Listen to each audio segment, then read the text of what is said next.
de tomarem assento aqui na plateia do nosso teatro, para darmos sequência à programação desta manhã.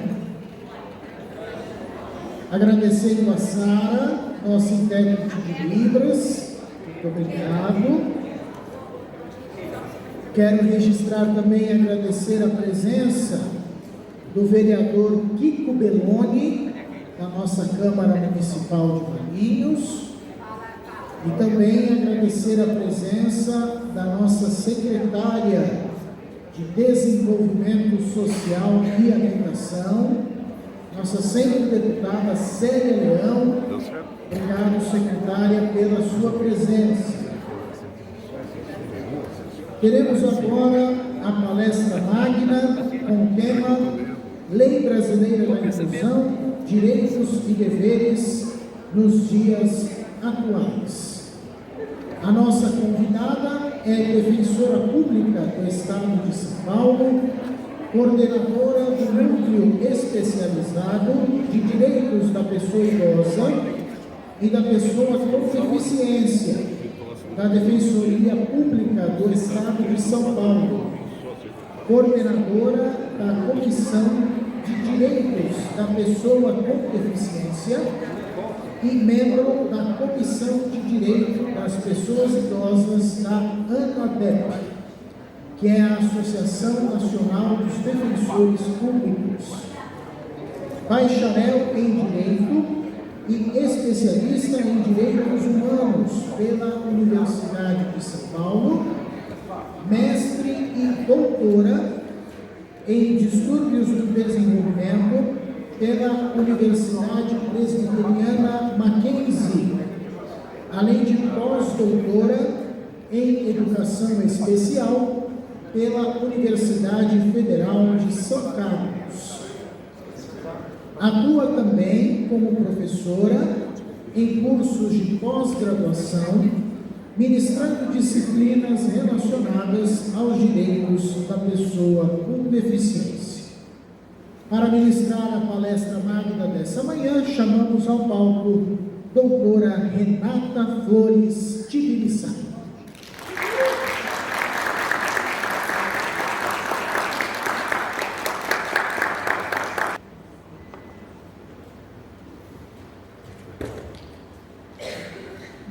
Bom dia a todos e todas. Bom dia, falo para o microfone aqui para as pessoas com deficiência visual se localizarem.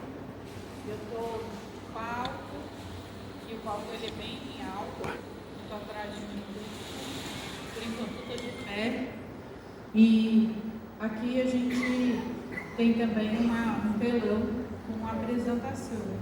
Só para poder avisar que, assim, embora a apresentação tenha algumas imagens, tudo que tiver nos slides, eu vou falar, tem muito texto, né? Então eu vou falar sobre o que está nos slides, e depois eu vou deixar esse PDF, se vocês quiserem acessar, tá? Vou começar fazendo a minha audiodescrição. Eu sou uma mulher branca, de cabelos e olhos castanhos, cabelo na altura do ombro. Eu estou vestindo uma calça preta, um blazer preto, uma blusa verde. Eu tenho 50 anos, sou uma mulher com uma doença rara, uma deficiência física, eu faço uso de uma bengala. Então, no momento eu estou de pé, mas é possível que ao longo da palestra eu tenha que sentar, porque eu não aguento ficar muito tempo de pé, tá bom? Meu sinal de Libras é esse aqui. Eu fui batizada pelos surdos assim. Então, a gente vai começar aqui. Eu quero primeiro fazer um agradecimento ao Johnny também, aqui, a cidade de Valinhos, pelo convite para poder estar nessa manhã aqui com vocês, para a gente poder falar numa data importante, que é o dia em que a gente comemora os 11 anos da Lei Brasileira de Inclusão. Uma lei que ela é essencial para o exercício dos direitos das pessoas com deficiência. Eu quero começar, então a gente vai falar um pouco sobre os desafios que a gente ainda tem, a despeito de a gente ter uma lei, que é uma lei de alguma forma tão completa, que ela é baseada na Convenção Internacional sobre os Direitos da Pessoa com Deficiência, ela ainda não está plenamente efetivada no nosso país. E eu quero poder falar um pouco para vocês sobre esses desafios e qual a importância da mobilização social e principalmente dos conselheiros municipais de pessoas com deficiência, para que a gente de fato, conselheiros estaduais, que a gente também tem o Dito e a Valdirene, a importância da atuação dos conselhos, que é o órgão de controle externo, para poder efetivar essa lei, que é tão essencial.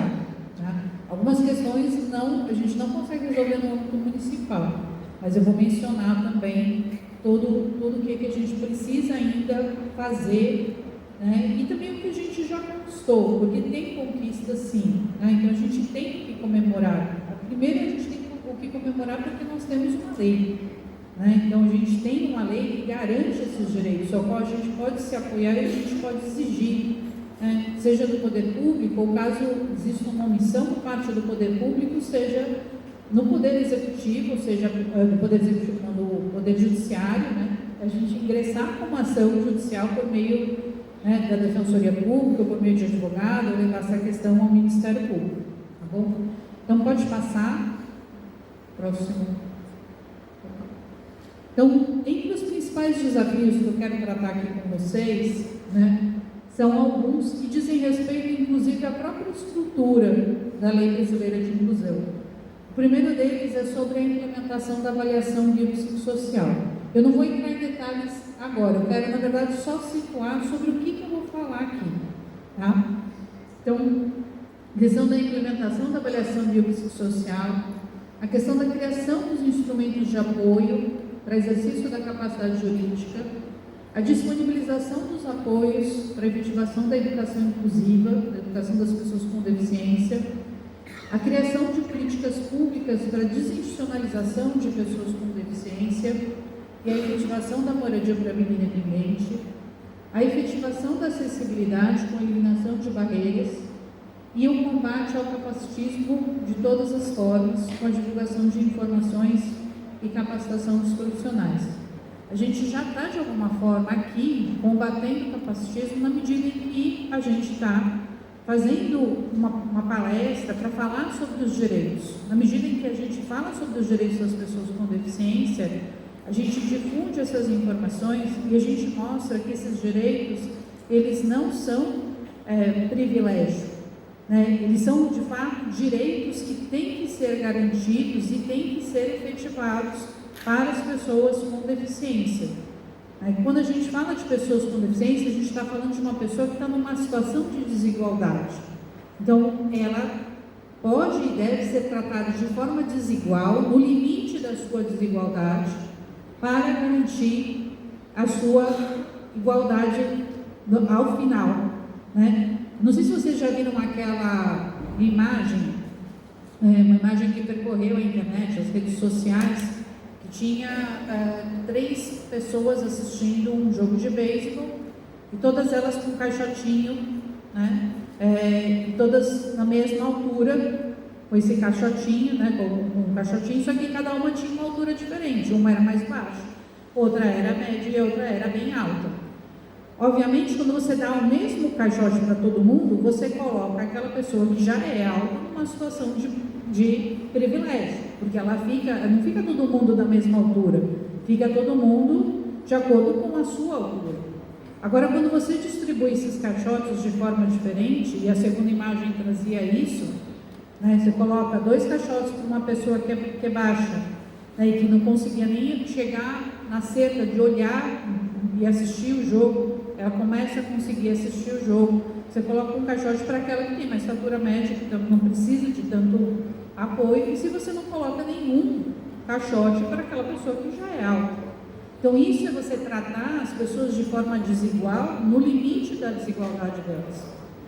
A gente tem que analisar essas barreiras, e a gente vai falar sobre isso aqui quando a gente falar sobre o conceito de pessoa com deficiência, tá bom? né? Então, a Lei Brasileira de Inclusão, ela fez a compatibilização de diversas leis com a Convenção Internacional sobre os Direitos da Pessoa com Deficiência, e é por isso que é uma lei tão extensa, e fez também regulamentação, porque mesmo a lei tendo já disposto algumas coisas, nem sempre é possível já estar totalmente regulamentado e definido o que o Poder Executivo, né, no caso o Poder Executivo mesmo, né, que é o poder público, por exemplo, as prefeituras, estados, né, e também a União, tem que fazer, né? No caso, quando você tem um decreto federal, o que define o que a União vai fazer. Você tem decretos estaduais, é o que o Estado vai fazer, e o decreto municipal dentro do município. Tá? E o regulamento, os decretos, eles não criam direitos, eles regulamentam uma lei que já está previsto esse direito. Tá bom? Podemos passar. Bom, e aí a gente entra no conceito de pessoa com deficiência. O conceito de pessoa com deficiência, normalmente, quando a gente pensa em pessoa com deficiência, e isso já está muito arraigado, né, tá? É uma ideia de que é uma pessoa que tem um diagnóstico, né? Só que não é isso, ou melhor, não é só isso. O diagnóstico, ele é importante, mas ele não é o que define uma pessoa com deficiência de acordo com a nossa legislação hoje. Não sei se todo mundo sabe. O que define uma pessoa com deficiência é esse diagnóstico em conjunto com as barreiras que ela enfrenta e a restrição que ela tem de participação em atividade. O conceito de deficiência é um conceito, portanto, relacional, em que relaciona os impedimentos desse corpo com as barreiras e que vão restringir participação em atividade. Vamos tentar pegar um exemplo aqui, tá, para facilitar e tornar isso menos abstrato e mais concreto. Quando a gente fala de uma pessoa com cadeira de rodas, né, se você não tem uma rampa de acesso, ou mesmo eu aqui com a bengala, né, eu até consigo subir escadas, não tenho muitas dificuldades com relação a isso, desde que eu esteja com a minha bengala e tenho um corrimão do meu lado. Mas quem tem uma cadeira de rodas vai precisar ter ou uma plataforma elevatória ou, de preferência, uma rampa para poder transpor esse obstáculo, certo? Então, a pessoa que usa uma cadeira de rodas, ela vai ter um impedimento físico que pode ser de diversas ordens, pode-se dizer assim, né? Então, normalmente uma paraplegia ou uma tetraplegia que vai influir, né, no caso, nas barreiras que ela vai enfrentar, porque ela vai fazer uso dessa cadeira de rodas. Então, as barreiras são o quê? Barreiras arquitetônicas, barreiras urbanísticas, né? Então, arquitetônicas são aquelas que estão dentro dos edifícios, né? Então, por exemplo, uma escada. Então, ela encontra uma escada, ela não consegue transpor isso, não consegue chegar a um determinado local, né? E aí, a gente considera que é uma pessoa que, de fato, precisa de apoios e precisa de acessibilidade, recursos de acessibilidade, para poder participar em igualdade de condições com as demais pessoas. Tá? Então, para ela poder estar, de fato, incluída, a gente precisa eliminar as barreiras. Por que essa informação é importante? Porque houve uma mudança do que a deficiência ela não está no sujeito, mas na relação do sujeito com o espaço que ela está inserida. Então, vocês já devem ter ouvido falar que quem é deficiente não é a pessoa, mas sim o meio, o ambiente que é deficiente. Quando a gente elimina as barreiras, a gente consegue garantir a inclusão. Ainda que exista uma diversidade funcional desse corpo, essa pessoa vai conseguir participar como outras pessoas. Só que isso é o que a gente chama de modelo social de deficiência. Só que esse modelo social ele chegou a sofrer algumas críticas, porque ainda que você tire todas essas barreiras, obviamente você não elimina, você não retira o sofrimento, a dor e a própria experiência de vida que uma pessoa com deficiência tem. Porque ela vai continuar não conseguindo andar, ela vai continuar não conseguindo enxergar, ela vai continuar não conseguindo ouvir. Então tem um aspecto que é subjetivo, Então a gente pensar só assim, se a gente elimina todas as barreiras, está tudo resolvido, está todo mundo absolutamente incluído. Não, ainda vai ter algo que vai estar na pessoa e que isso a gente não consegue eliminar, mas a gente consegue de alguma forma minimizar na medida em que a gente vai eliminando essas barreiras. Só que vocês percebem que esse conceito pode passar. Esse conceito ele acaba remetendo à necessidade de uma avaliação que não é uma avaliação médica apenas, porque você tem que analisar tanto esses impedimentos, tanto esse corpo que tem essas alterações, ou seja, esses diagnósticos, por exemplo, como também os fatores socioambientais e pessoais também, porque uma pessoa com deficiência, ainda que ela possa ter, por exemplo, paraplegia ou ela ser cega, cada uma tem fatores ambientais e pessoais completamente diferentes das outras, que depende muito de onde ela mora, depende muito do quanto ela tem de recurso de apoio dentro da casa dela, e enquanto isso restringe limitação, restringe a participação e limita o desempenho das atividades dessa pessoa, né? E aí, para isso, teriam que ser criados instrumentos, porque a gente não está falando em CID, a gente está falando em CIP, em Classificação Internacional de Funcionalidade, e a gente precisaria ter instrumentos para que a gente possa, de fato, fazer a avaliação e garantir o acesso às políticas públicas. Tá? Então, para que a gente possa garantir o acesso aos direitos. Na verdade, as políticas públicas, elas são ações afirmativas que identificam que a pessoa está numa situação de desigualdade e que ela precisa de um direito específico para poder participar com as outras pessoas da sociedade. É isso. É complexo, não é simples como, na verdade, muitas vezes, algumas pessoas acabam compreendendo. E isso torna tudo mais difícil do ponto de vista da efetivação dos direitos. E a gente vai ter que, na verdade, pensar a respeito dessa avaliação para poder garantir, e aí pode passar, para garantir que a gente possa ter acesso a essas políticas. E aí o que o Brasil fez? Ele pegou e transformou essa CIF num índice de funcionalidade brasileiro, que depois sofreu alterações, que passou a ser chamado de índice de funcionalidade brasileiro modificado, houve uma aprovação por parte do CONAD, depois se iniciou um GT de aprimoramento. Os instrumentos eles estão prontos.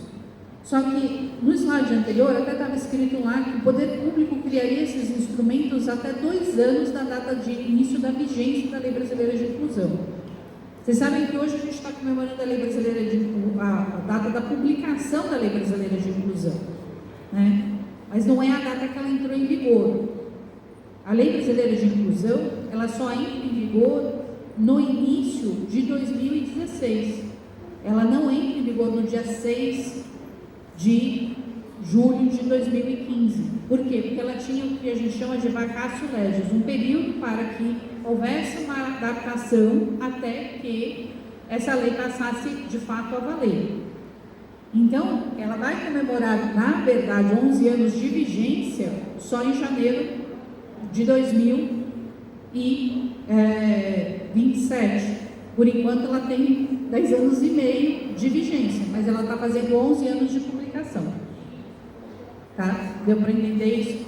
E aí, no slide anterior, tinha lá escrito que o poder público faria os instrumentos para a avaliação biopsicossocial em até 2 anos da data de vigência.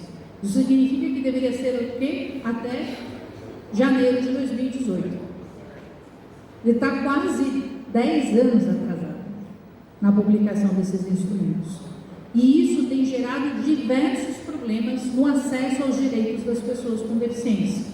Isso aqui é essencial ao acesso ao direito, porque a avaliação biopsicossocial, é meio que daria acesso, meio não, né? É o que daria de fato acesso às políticas públicas das pessoas com deficiência. Seria feita uma análise individual dessa pessoa, uma análise única, que abriria as portas para as políticas públicas que fossem necessárias para a eliminação de barreiras de acordo com a necessidade que ela precisaria. Porque cada pessoa com deficiência, ela precisa de um tipo de política. Isso também é uma outra coisa que a gente ainda no Brasil tem uma compreensão de que assim, todo mundo, eu vou me tornar uma pessoa com deficiência, eu vou ter acesso a tais direitos. Não, pelo certo, cada um deveria ter acesso só aos direitos que de fato decorrem das barreiras que a pessoa tem. Só que sem uma avaliação individualizada, a gente nunca vai ter isso. A gente vai continuar tendo acesso ou não tendo acesso. Porque hoje, o que acaba acontecendo? Vigora o que a gente chama de um modelo médico de deficiência. Porque a gente só tem, na verdade, a utilização da CIF e o Índice de Funcionalidade Brasileiro na concessão do DPC, mas ele não está sendo aplicado pelo instrumento que foi elaborado. E tem várias discussões, porque ele tem um olhar bastante médico. E na aposentadoria especial da pessoa com deficiência, que é usado o Índice de Funcionalidade Brasileiro adaptado. A gente não tem ainda uma avaliação única para dar acesso a todas as políticas. Pode passar. E esse, então, é o primeiro desafio que nós temos. Garantir um modelo único de avaliação. O que acontece muito na Defensoria Pública, né? Aqui em Vieda a gente não tem unidade da Defensoria, mas nós temos em Campinas, temos em Jundiaí, temos em várias cidades aqui da região. Muitas pessoas, muitas famílias chegam e dizem assim: eu não estou conseguindo acesso ao transporte, eu não estou conseguindo acesso ao profissional de apoio, eu não estou conseguindo acesso à isenção de veículo. Por quê? Porque para cada uma dessas políticas, você tem que fazer uma avaliação médica específica para poder ter acesso a elas.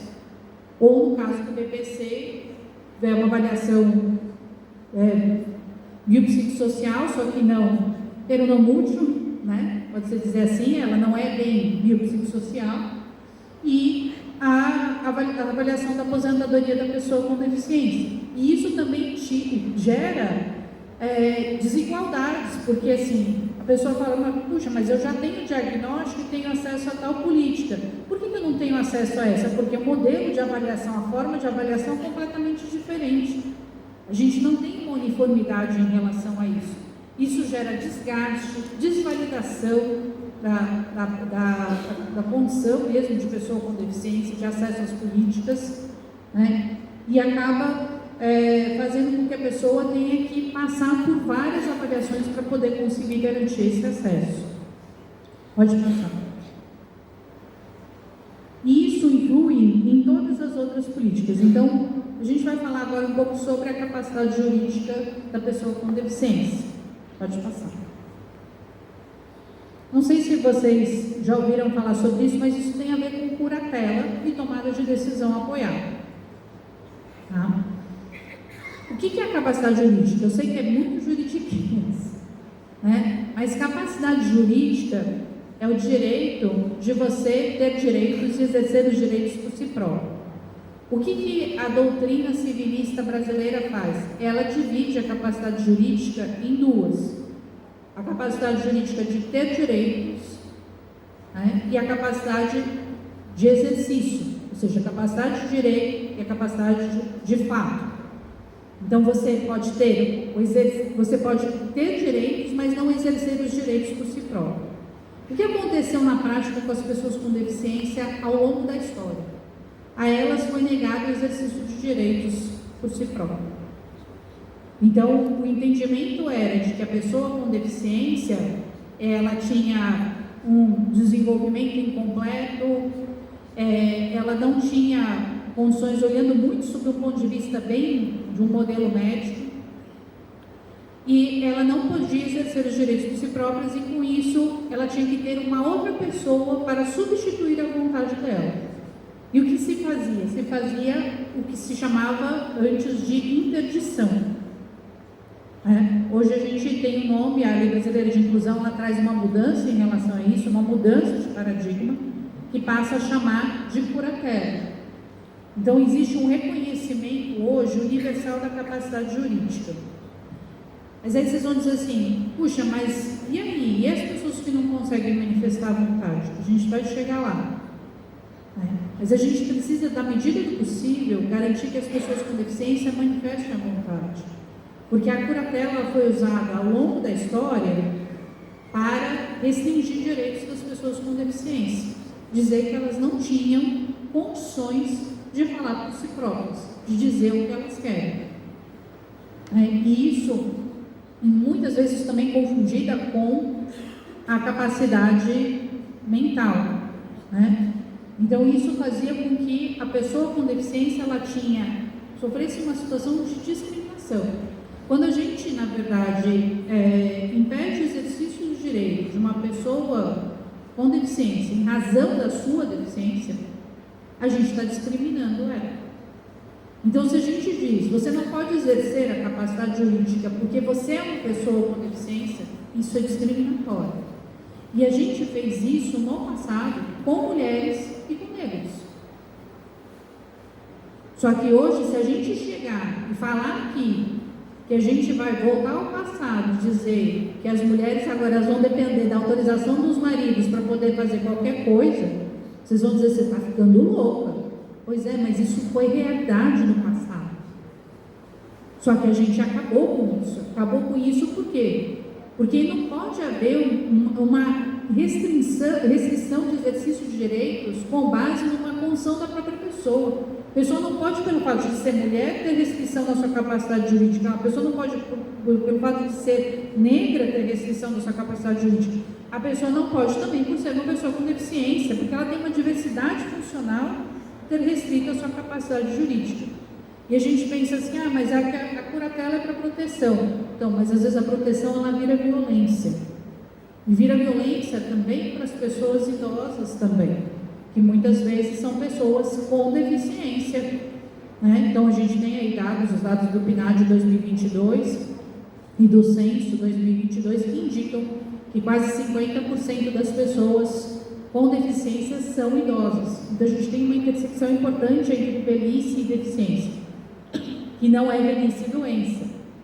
As pessoas idosas, elas sofrem barreiras também, elas não conseguem muitas vezes exercer seus direitos. E aí, o que a gente precisa? Pode passar. A gente precisa de acesso a apoios e salvaguardas, E eu vou explicar um pouquinho o que é isso. Pode passar. Então, a Convenção Internacional sobre os Direitos da Pessoa com Deficiência, que tem status de emenda constitucional no direito brasileiro, ela foi incorporada no direito brasileiro como norma constitucional, ela reconhece a capacidade jurídica da pessoa com deficiência. E aí, ela diz, mas ela reconhece que a pessoa com deficiência pode estar em situações de desproteção, pode ser, ou desigualdade. E para isso a gente precisaria então o quê? Garantir apoios para essa pessoa.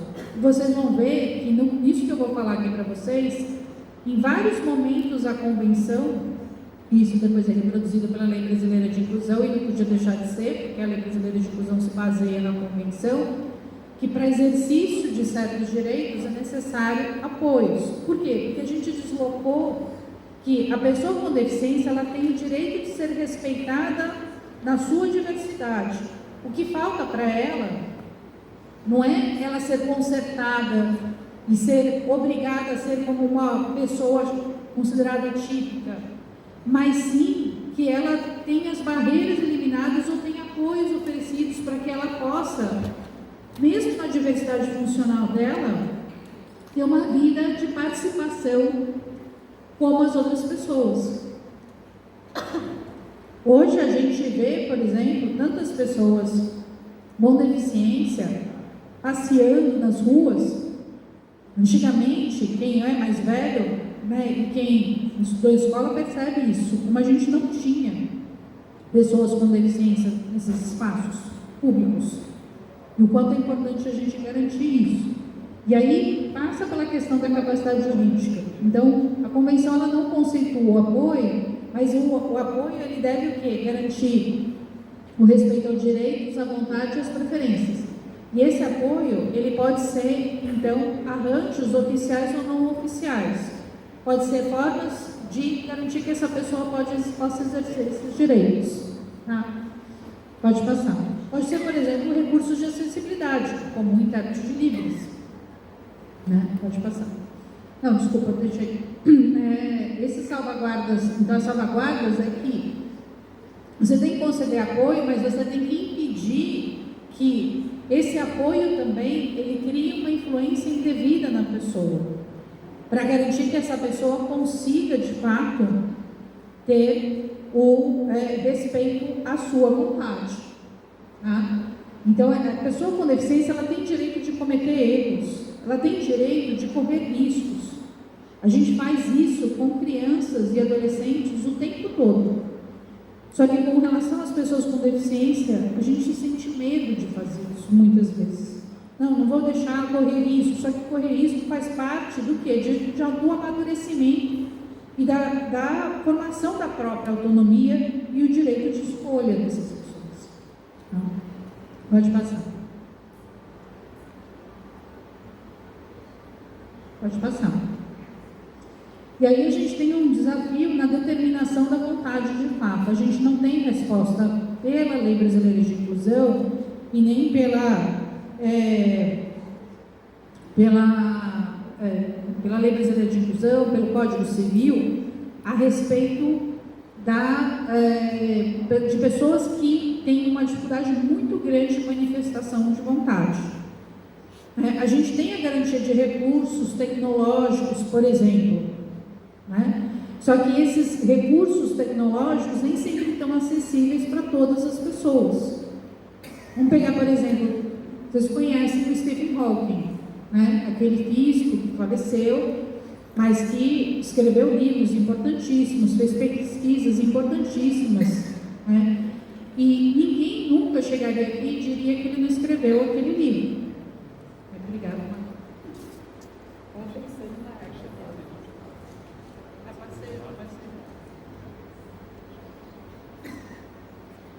Então, e o Stephen Hawking, ele tinha um sistema tecnológico altamente complexo, que analisava as piscadelas de voz, transformava isso numa voz sintetizada, que depois ele patenteou, para que ele pudesse se manifestar. A voz não era dele, né? Ou melhor, se tornou dele porque ele patenteou essa voz, né? Mas ninguém diria que o Stephen Hawking ele não conseguiria manifestar a vontade dele, né? Ou alguém discutiria que ele precisaria de uma curatela para se casar, por exemplo, né? Ninguém falaria sobre isso, né? Então, é nesse sentido que a gente tem que pensar. Claro, é muito difícil a gente transpor quando a gente está falando de pessoas em situações de vulnerabilidade, em situações muito mais difíceis, né? Mas a gente precisa tentar buscar formas de considerar essa vontade. Só que a gente não tem ainda os instrumentos jurídicos para isso. Nós precisamos discutir isso. Qual é o problema que está acontecendo atualmente? Que ao invés de discutir,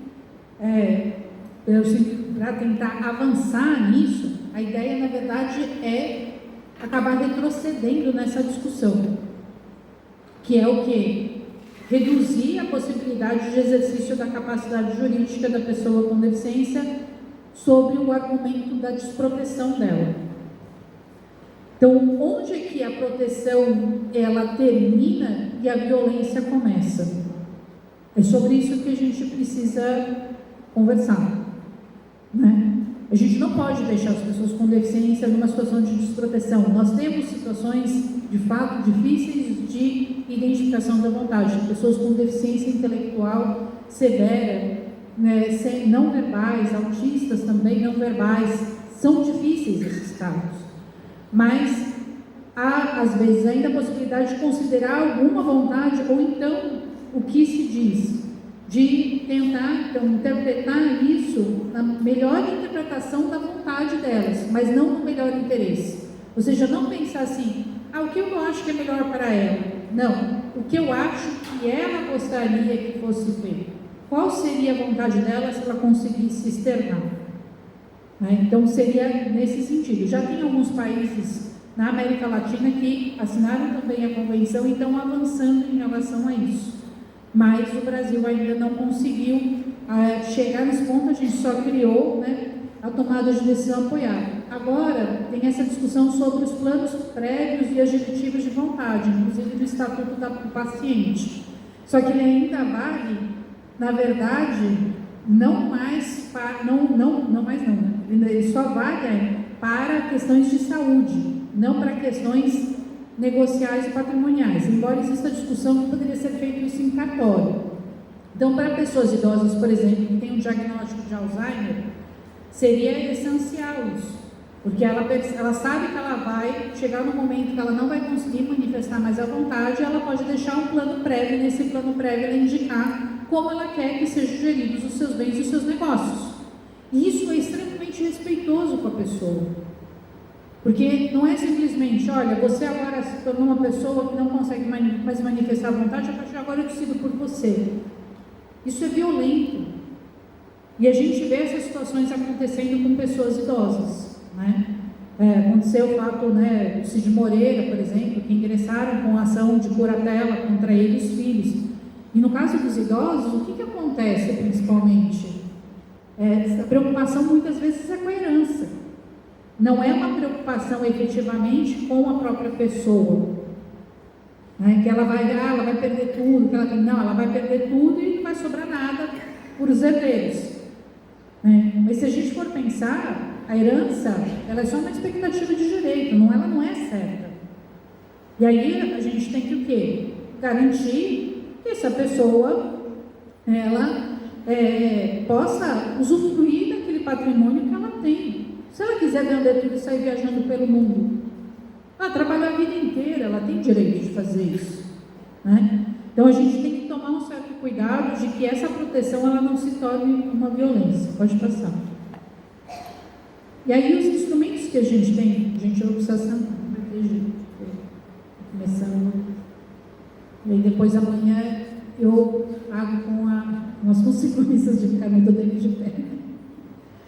Então, o apoio, ele, na Lei Brasileira de Inclusão, ele é trazido de duas formas, né? Então a gente tem a antiga interdição, que ela ganha uma nova roupa, pode-se dizer assim, passou a ser chamada de curatela, e a gente tem a tomada de decisão apoiada que foi criada. Os dois instrumentos são judiciais. Isso é uma coisa importante, porque alguém fala assim, mas para entrar com a curatela precisa de advogado ou defensor público? Precisa. Para tomar a direção apoiada também. Tá? Qual a diferença entre a curatela e a tomada de decisão apoiada? A curatela, ela é um processo que você entra contra a pessoa com deficiência. Então, vai ser um familiar que vai entrar, e aí tem lá os requisitos, né, de acordo com a proximidade dos vínculos familiares, vai ingressar com uma ação contra a pessoa com deficiência, dizendo que ela não tem mais condições de exercer a sua capacidade jurídica. E aí vai haver uma declaração de incapacidade jurídica nesse caso, relativa. Na tomada de decisão apoiada, a própria pessoa com deficiência, ela elege 2 apoiadores para auxiliar na tomada de decisão. Vejam que é muito mais respeitoso isso. Porque uma coisa é você chegar, entrar com uma ação contra uma pessoa e essa pessoa receber um documento e dizer assim, poxa, meu filho, ou meu pai, ou minha mãe, estão dizendo que eu não tenho condições de gerir mais as minhas coisas.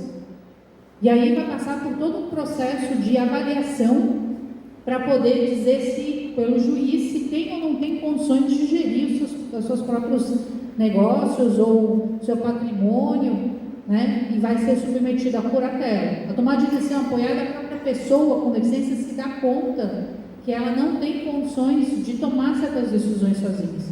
E aí entra muito um trabalho que tem sido feito, né, pelas associações relacionadas à síndrome de Down, né? Então a Paz, eu acho que também tem feito, de autocuratela, né? Seria, na verdade, de autodefensores, né? Que é a própria pessoa quer dizer, não é a curatela, né? Autodefensores. A própria pessoa com deficiência, ela é levada a refletir de que ela tem limitações na compreensão de certas situações.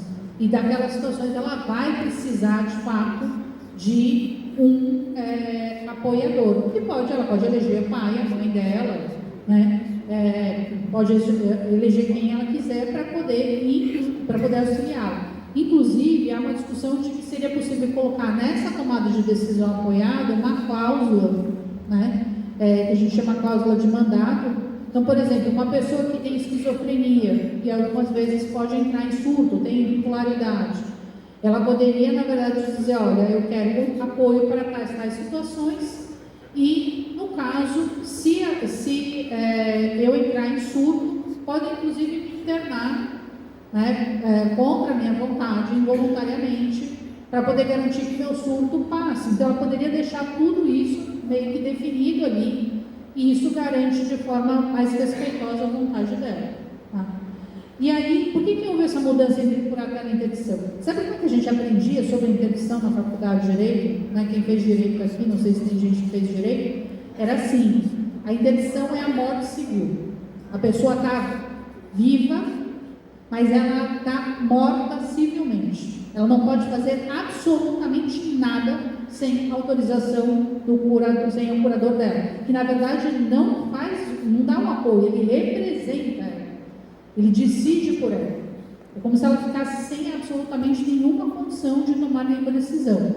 Por isso que a mudança que a Lei Brasileira de Inclusão lá traz é para que a gente não tenha mais a declaração de incapacidade jurídica, mas a declaração de incapacidade relativa, para a gente poder não ter substituição de vontade, mas ter apoio. Mas ainda assim, o formato da curatela, ele ainda tem essa característica que está muito arraigada na sociedade, essa ideia de substituição.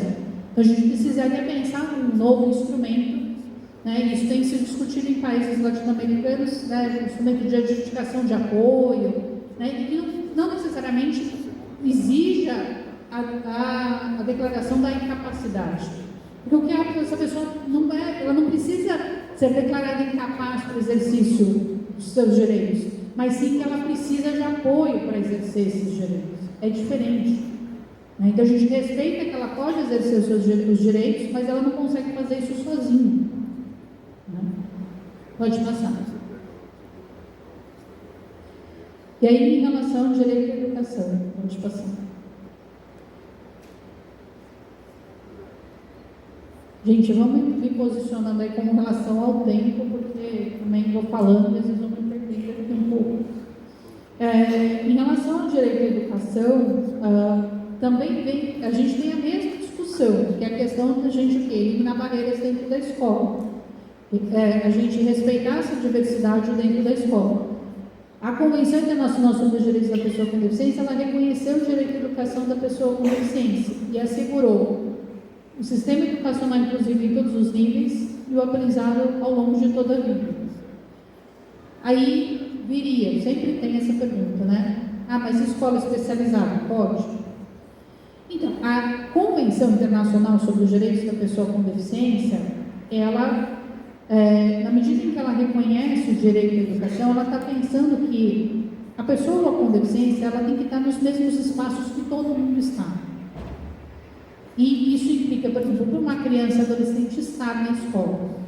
O problema, na verdade, não é exatamente o espaço, do meu ponto de vista, né? Ou seja, ela está na escola. O problema são os apoios.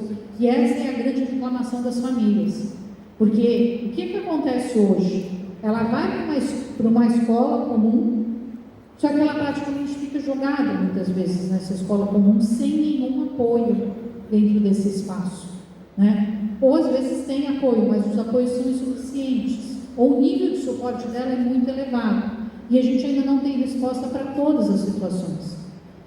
E aí, a escola especializada, claro, tem um saber que adquiriu ao longo da história toda, importantíssimo, e que pode contribuir, né? Mas a gente está num momento de transição, de tentar fazer realmente as crianças e adolescentes com deficiência chegarem à escola, né, e tentar investir nesse sistema educacional inclusivo para permitir que elas estejam nesse espaço. Por que isso é importante? É importante para as crianças com deficiência, mas é importante também para a sociedade.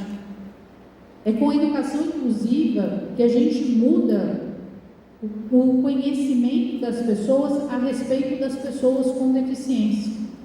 E que a gente começa a criar uma mudança cultural contra esse capacitismo estrutural. Porque se a criança que está na escola, ela nunca convive com uma criança com deficiência, ela vai continuar achando que aquela criança com deficiência, ela não tem que estar, quando ela se tornar um adulto, ela não tem que estar na sociedade. Então, ela estar nesse espaço é importante para a construção de uma sociedade mais justa e igualitária e fraterna. Cláudio chegando.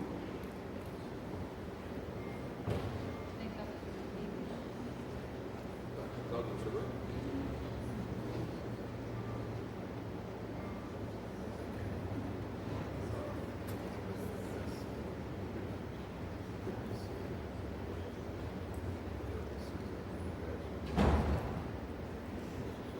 Vocês conseguem me escutar? Mas é aqui longe, né? Quem está aqui consegue.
Dois, três. Obrigada. Então, como eu estava falando, a importância, na verdade, de a gente ter crianças com deficiência na escola diz respeito à construção da nossa sociedade, porque todas as crianças e adolescentes vão para a escola. E se elas não conviverem desde pequenos com pessoas com deficiência, elas vão ter mais dificuldade de aceitar as pessoas com deficiência quando chegarem à vida adulta. Isso é algo que é importante de a gente pensar. Só que aí, claro, não dá para pensar assim, as crianças com deficiência não vão só para a escola para poder ensinar os outros a aprender a diversidade. Elas vão para a escola para elas também, para elas aprenderem, para elas poderem participar. Então a gente também tem que ter esse olhar, não dá para só pensar na sociedade. Porque assim, tem gente que fala assim, ah não, mas não precisa de apoio. Não, está errado, a gente está vendo aqui que a estrutura toda do modelo social implica a gente conceder apoio para as pessoas. Não tem como a gente não falar em apoio dentro da escola também. Se a gente fala em apoio para o exercício da capacidade jurídica, a gente tem que falar em apoio dentro da escola também. Pode passar. E aí, a convenção, então, esse artigo aqui é reproduzido tanto pela convenção quanto pela Lei Brasileira de Inclusão. Pode passar. E aí a discussão toda que a gente tem, na verdade, é especificamente sobre a questão dos apoios. Por quê? Porque hoje, qual é o apoio que a gente tem previsto na escola? O atendimento educacional especializado. O atendimento educacional especializado na sala de recursos multifuncional, que fica fora da sala de aula.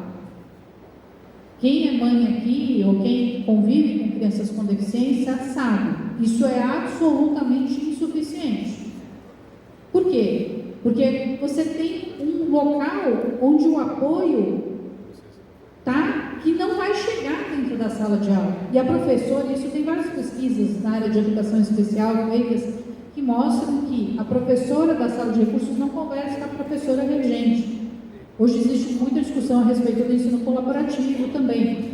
Mas se a gente está falando que a gente tem que tentar colocar as crianças com deficiência dentro da sala de aula, por que a gente está discutindo uma sala de recursos multifuncional?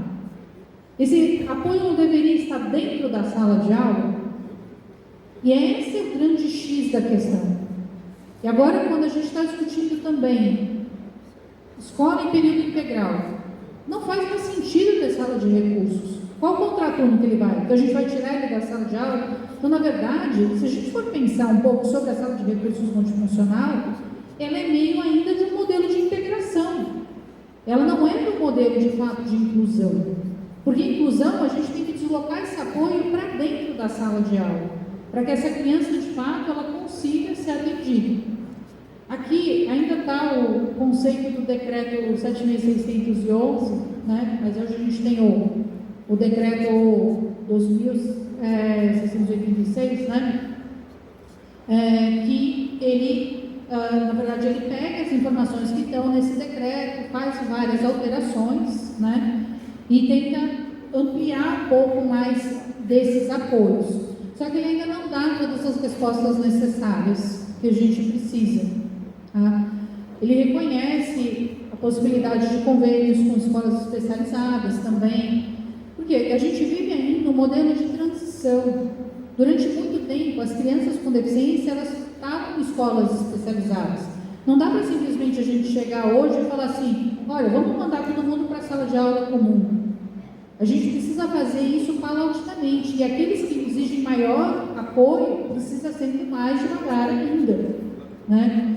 Então, a gente tem a possibilidade hoje, né, de elaboração do plano de AE, mas também a gente tem a previsão de um plano educacional individualizado, mas também ainda não muito delimitado e não muito formatado, né, que é uma outra discussão que a gente tem, né? Então, a gente tem que pensar na individualidade desse sujeito, né? O plano de AE, se a gente for pensar, ele é feito para aquelas crianças que estão aonde? Na sala de recursos multifuncional. A gente tem que começar a entender o AE como algo que não é da sala de recursos multifuncional, mas ele é do turno, principalmente. A gente precisa garantir o apoio dentro da sala de aula. Pode passar. E aí, o grande nó da questão que vem acontecendo hoje é que, nessa ausência de uma normativa mais clara, mais concreta, de como é que a gente define quais são os apoios, a gente não tem uma estrutura linear desse procedimento de concessão de apoio. O que faz com que se olhe para que a única coisa que é mais evidente na legislação é o quê? São os profissionais de apoio. Só que os profissionais de apoio, eles não são para todas as crianças com deficiência. Não são. Tem crianças com deficiência que vão precisar de profissional de apoio, tem crianças que não vão precisar. Tem crianças que vão precisar de um apoio extremamente intensivo do profissional de apoio, até exclusivo. Tem criança que vai precisar de um apoio muito leve. Porque depende, cada criança com deficiência é uma. Por isso que é dito, inclusive, que depende da comprovada necessidade, inclusive na lei de autismo está dessa forma, que é a lei 2764, caso seja comprovada a necessidade de apoio para as atividades, né, de comunicação, interação social, locomoção, alimentação e cuidados pessoais, e no caso do profissional de apoio, né, para que ele possa exercer as atividades de alimentação, higiene e locomoção, e ele atue nas atividades escolares. O que a gente tem que pensar é que essas atividades, ainda que a gente possa falar em atividades ligadas mais à vida diária, o profissional de apoio não é só para elas. Isso não é um rol taxativo, é um rol exemplificativo, porque ele vai atuar em todas as atividades nas quais fizer necessário. Por isso, inclusive, o decreto novo, ele traz a informação de que essas atividades não são exercidas só em relação ao cuidado, que ele precisa fora da sala de aula, por exemplo, de alimentação, higiene e locomoção, mas também ele precisa dentro da sala de aula.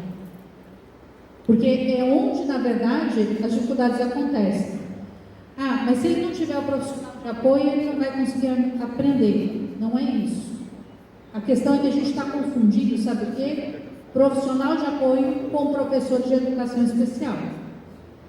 O que a gente precisa é dos dois, a depender das crianças. A gente precisa do professor de educação especial e do profissional de apoio. Se a gente pensar só no profissional de apoio, a gente vai precarizar, porque o profissional de apoio, ele é um profissional de nível médio em geral. A gente não tem a formação técnica desse profissional, a gente não tem faculdade de profissional de apoio.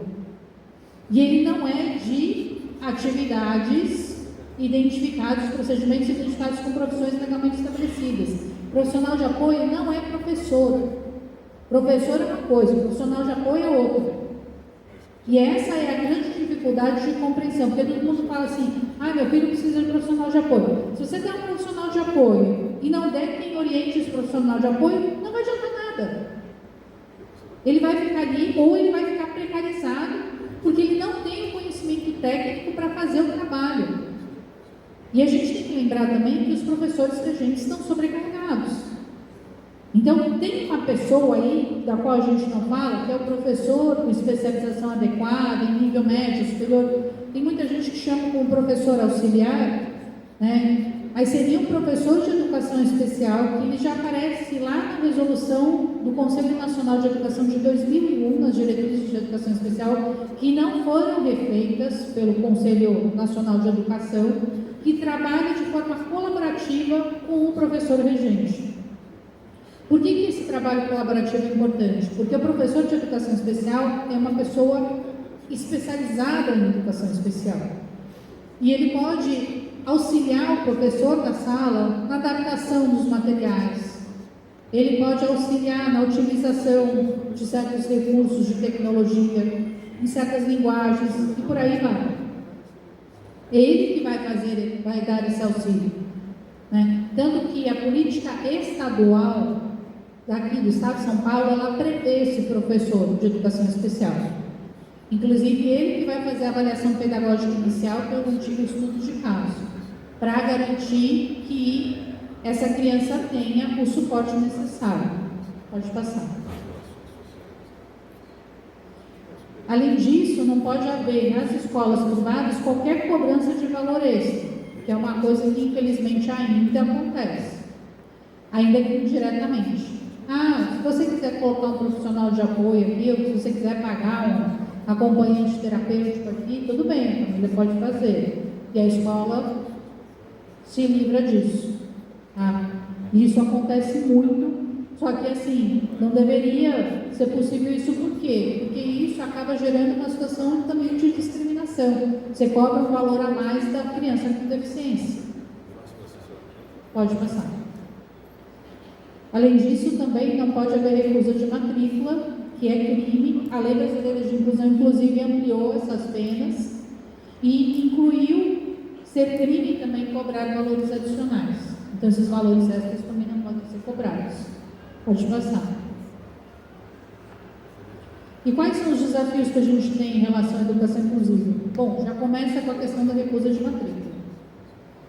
E especialmente em escolas privadas. A gente vê muito menos em escolas públicas, mas em escolas privadas ainda acontece de uma forma, muitas vezes, velada, não muito clara, com aquela informação assim, não tem vaga na série. Aí outra família entra em contato, liga, tem um aluno que não tem deficiência, aí eles falam que tem vaga.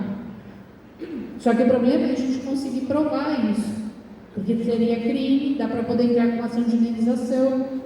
Mas se a gente for pensar por outro lado, e muitas vezes eu acho que esses casos não chegam, e eu fiz uma pesquisa nesse sentido para verificar na jurisprudência quantos casos tinham de recusa de matrícula, e o que a gente vê, assim, são valores, são casos, uma quantidade irrisória praticamente. Por quê? Porque assim, uma família, uma mãe que recebe um não de uma escola, você vai querer colocar seu filho num lugar para dizer que não quer receber ele? Eu não colocaria meu filho, eu não iria brigar por isso. Você pode até entrar depois com uma indenização, fazer uma ação, né? No caso, entrar com fazer um boletim de ocorrência, você pode até fazer isso, mas querer que o filho fique lá, você não vai querer. está dizendo que ele não quer atender, né? Então, só que o problema é que a dor é tão grande de você ter um filho rejeitado, que você não vai querer fazer boletim de ocorrência, você quer mais, vou procurar outra escola, porque assim, fora isso que é um problema, né? Você precisa de uma escola, a criança precisa de uma escola. Então, essa já é a primeira questão. A outra questão é a dificuldade no fornecimento dos apoios e que isso tem acarretado intensa judicialização. Eu até entendo que, assim, de alguma forma, essa judicialização é uma expressão de que a gente está conseguindo colocar as crianças com deficiência nas escolas comuns. Mas, por outro lado, isso gera muito sofrimento para as famílias, porque por tudo tem que se brigar. Não deveria ser assim, né? A gente precisa de uma atualização. Foi feita essa atualização, na verdade, da política nacional, só que, assim, sinceramente, eu participei das discussões a respeito da Comissão Nacional da Política de Educação Especial na perspectiva da educação inclusiva. Eu acho que essa atualização ainda foi muito tímida. A gente precisaria, passados, a gente continua insistindo nessa história de sala de recursos multifuncional. Não dá para continuar com isso. A sala de recursos multifuncional, ela não pode ser o lugar do apoio dentro da escola. A gente precisa trazer esse apoio para dentro da sala de aula. E se a gente não conseguir fazer isso de fato, vai continuar havendo intensa judicialização por busca de profissionais para colocar dentro da sala de aula para poder prestar o apoio que está faltando. Só que de uma forma, às vezes, desorganizada e que implica na política pública também, em gastos muito maiores, porque a gente acaba não fazendo de uma forma organizada. Por quê? Porque existem muitas disputas ideológicas em relação a isso. Quando o que a gente deveria estar discutindo é a criança com deficiência. A gente tinha que discutir se a criança com deficiência ela precisa de apoio. A gente não devia estar discutindo, ela tem que estar ou não tem que estar na escola. Ela tem que estar na escola, claro que ela tem que estar na escola. Só que o problema não é a questão de estar ou não na escola, a questão são os apoios de fato. A gente não está conseguindo garantir o apoio necessário. E a gente precisa aprimorar a formação docente, tem pesquisa no sentido, eu tenho participado, eu fiz pós-doutorado em Educação Especial na UFSCar, estou participando de um grupo de pesquisa sobre formação de professores, tem sido discutido isso, porque a formação do professor regente já, o professor pedagogo já é falha, dos licenciandos já é falha em relação à educação inclusiva. Então a gente precisa aprimorar isso. A ampliação do financiamento da educação inclusiva e a dificuldade de acesso à educação inclusiva que vai impactar na vida independente. Porque assim, se hoje a gente quer pensar em adultos autônomos, adultos independentes que exerçam seus direitos, a gente precisa de escolas que consigam fazer com que eles possam chegar lá. Eles possam, na verdade, no final ir trabalhar, poder ter sua vida, constituir sua família, né? Porque senão a gente vai continuar mantendo esse ciclo de dependência mesmo na vida adulta. E isso impacta na vida das famílias. Claro, tem pessoas que vão ser dependentes a vida toda? Tem. Mas tem muitas que, se tivessem condições de ter apoios adequados na escola, a gente mudaria a história de vida dessas pessoas. Então a gente precisa pensar sobre isso. Tá? Pode passar.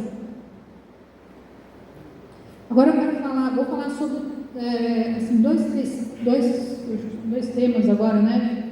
Um pouco mais rápido, sobre a questão da vida independente e da inclusão da comunidade. Como eu falei, são duas coisas que são essenciais para a vida independente: a educação inclusiva e a capacidade, o exercício da capacidade jurídica, para você poder ter adultos de fato que possam exercer sua autonomia e possam ser independentes. Pode passar. Possam realizar seus sonhos, principalmente, né? Então a gente tem que reconhecer, em primeiro lugar, que a pessoa com deficiência ela pode escolher com quem e onde ela quer morar. Se ela vai morar com a família, se ela vai morar sozinha. A gente já recebeu vários casos de pessoas com deficiência que foram na defensoria que elas querem entrar se inscrever em programas habitacionais ou se inscrever em programas habitacionais, mas não são sorteados, não recebem, né? O problema muitas vezes também é a renda, que é muito baixa, né? Para a gente poder garantir que ela possa viver de forma independente. Só que para você poder garantir esse direito à moradia e essa inclusão, você tem que permitir não só a escolha, mas também tem que dar acesso, de novo a gente fala em apoio, a uma variedade de apoios. Por quê? Porque ela vai enfrentar barreiras dentro da casa dela, ela vai enfrentar barreiras ali na comunidade, ela vai enfrentar barreiras para ir e vir, tá? E disponibilizar serviços e instalações da comunidade para a população em geral. Pode passar. A finalidade da vida independente é justamente garantir, da moradia para a vida independente, é garantir uma vida independente e a participação plena em todos os aspectos da vida. E aí, essa pessoa tem que poder acessar o meio físico, transporte, informação, comunicação, tudo. Isso implica o quê? Garantir recursos de acessibilidade. Tá? Então, a acessibilidade, ela tem esse papel de a gente poder garantir, de fato, uma vida independente e uma participação plena. Pode passar. E aí a gente tem formas de aplicação da acessibilidade na eliminação dos obstáculos, na aplicação tanto em edifícios, na parte arquitetônica, urbanística, nas escolas, nas residências, também de informação, comunicação, serviço. Pode passar. E aí nós temos dois conceitos muito importantes, que é o desenho universal e a adaptação razoável. O desenho universal é quando a gente já consegue produtos e serviços pensando na diversidade humana. A adaptação razoável é quando a gente, na verdade, tem que adaptar alguma coisa. Então, por exemplo, de repente aqui não tivesse uma rampa, precisaria colocar uma plataforma elevatória. Essa plataforma elevatória vai trazer uma pessoa com deficiência, cadeira de rodas, para cá. Então, você faz uma adaptação razoável. Mas o desenho universal, a rampa, ela acaba sendo universal, um desenho universal por quê? Porque ela não auxilia só pessoas com deficiência. Ela pode auxiliar também uma mãe com carrinho de bebê. Então, a gente também tem que começar a pensar que a acessibilidade, ela não é só para a pessoa com deficiência, porque às vezes o gestor, por exemplo, ele pensa assim, eu não vou fazer isso porque isso só vai beneficiar pessoas com deficiência. Mentira! Ela pode beneficiar outras tantas pessoas que não necessariamente pessoas com deficiência. A rampa, por exemplo, ela auxilia uma pessoa, por exemplo, não só com cadeira de rodas, mas com uma bengala, como no meu caso, uma pessoa que tem uma dificuldade mais de mobilidade, e até, como eu falei, uma mãe com carrinho de bebê, que pode conseguir entrar em um determinado lugar e que ela não conseguiria. Quando as mulheres têm filhos, os homens também, mas quando você tem um carrinho de bebê, você percebe como as calçadas são esburacadas, como falta acessibilidade. Por quê? Na verdade, a gente só percebe a deficiência quando a gente vive a experiência da deficiência. Por isso que é tão importante a gente ouvir as pessoas com deficiência na construção das políticas públicas. Porque a gente, de fato, vive uma vida, quando você tem uma deficiência, você vive uma vida diferente das outras pessoas. Viajar não é a mesma coisa, ir para a escola não é a mesma coisa, ir para a faculdade não é a mesma coisa, e assim por diante. Trabalhar não é a mesma coisa. Então, assim, a experiência, ela é completamente diferente, e ainda que você elimine barreiras, porque uma pessoa que é cega, ela vai ter uma experiência diferente, por exemplo, assistindo um espetáculo, mesmo assistindo uma palestra, do que se ela estivesse vendo. Uma pessoa com deficiência intelectual vai ter uma experiência diferente de uma palestra, por exemplo, do que se ela não tivesse uma deficiência intelectual. A gente tem que compreender isso. Já estou terminando. E aí o desenho universal, ele também tem aplicação, por exemplo, na educação, que se fala no desenho universal de aprendizagem. Mas muita gente pensa, não, mas o desenho universal, então, quer dizer, não vai dar apoio para ninguém. Não, não é isso. O desenho universal é a gente olhar para aquele contexto todo ali da sala de aula, perceber que nós temos diferenças de forma de manifestação, a gente tem diversidade, então a gente já tem que conceber a aula pensando que você tem pessoas com deficiência. Então você faz uma adaptação que ninguém vai sentir que está adaptado, mas você inclui todo mundo, entendeu? É mais ou menos quando a gente faz uma adaptação de outras coisas, que é o caso que eu estou falando da rampa. A rampa, uma pessoa que também quer usar a rampa pode usar, não precisa ter uma deficiência.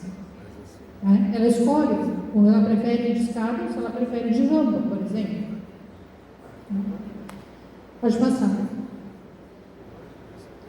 E aí, para a gente poder terminar aqui, o plano Viver Sem Limites 2, eu não sei se Valinhos aqui aderiu ao plano, parece que eu vi agora que Santos aderiu ao plano, a cidade de São Paulo também aderiu ao plano, né? Não necessariamente é preciso aderir ao plano, tá? Mas o plano ele traz alguns eixos de atuação e traz alguns financiamentos para os municípios para a instalação de alguns serviços.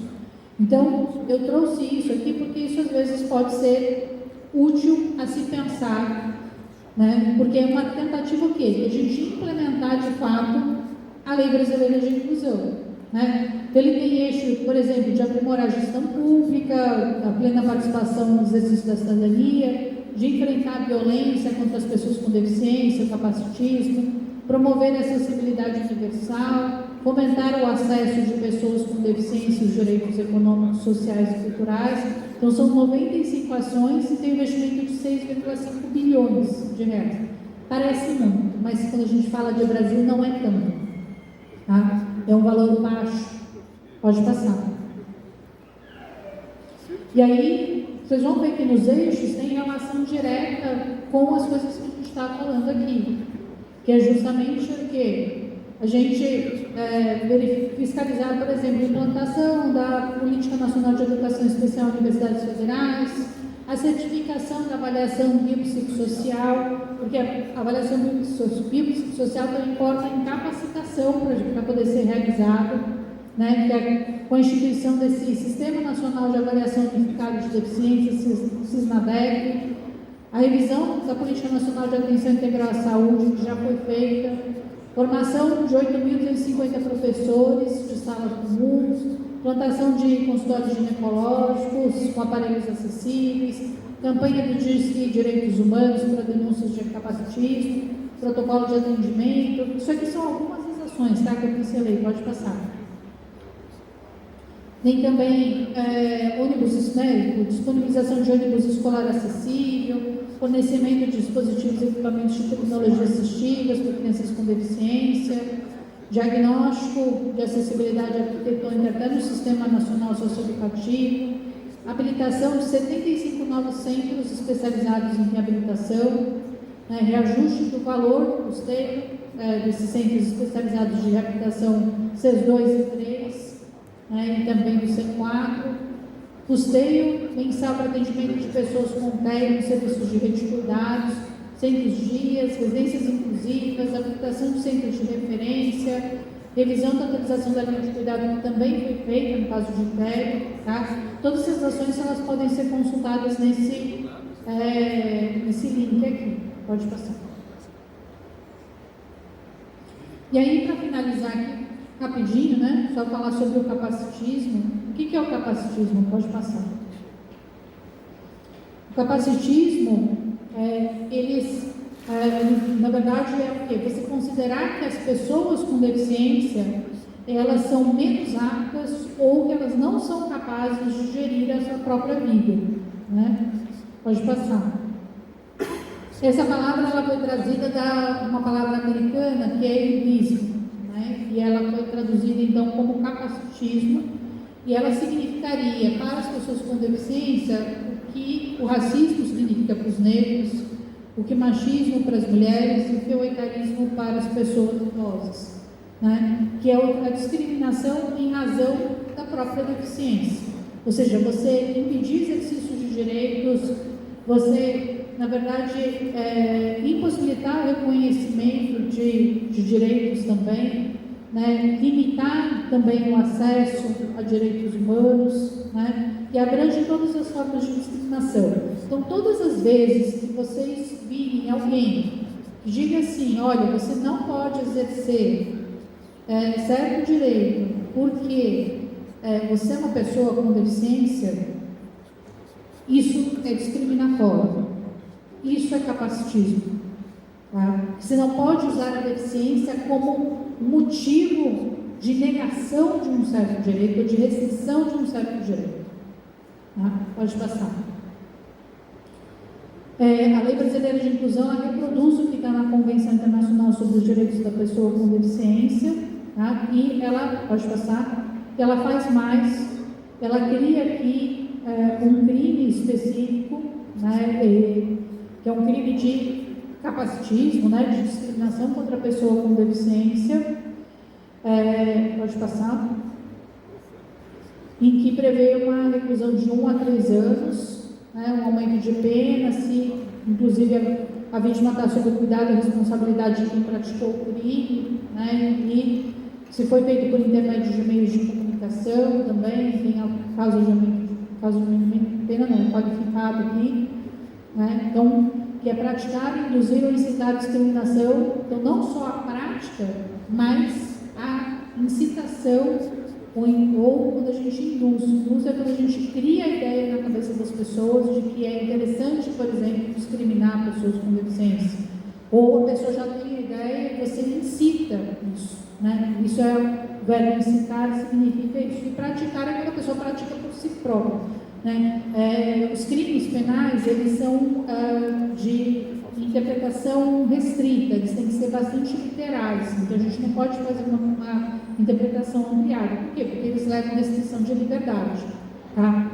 Mas aqui é muito claro, porque são 3 verbos específicos, né? Desde você criar a ideia na cabeça da pessoa para ela discriminar, até você incitar, ou seja, a pessoa já tem a ideia, você estimular ela, até ela mesma praticar esse crime. Então, às vezes a pessoa nem praticou, mas ela incitou ou ela induziu alguém. E aí ela também responde pelo crime, tá bom? Então, acho que no geral era isso, eu fico à disposição, pode passar. Fico à disposição para perguntas, aqui ficam os meus contatos, caso queiram me procurar, né? E eu fico à disposição para poder responder as perguntas. Obrigada.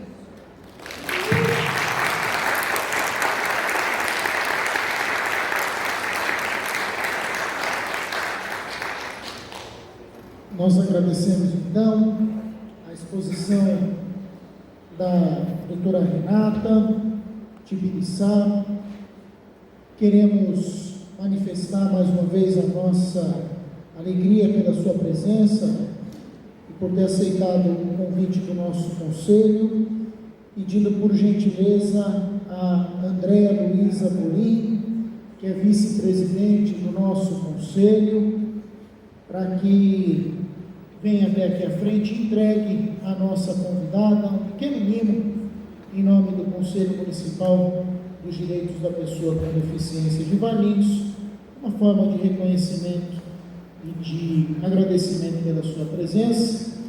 Mais uma vez, então, uma salva de palmas à nossa convidada esta manhã.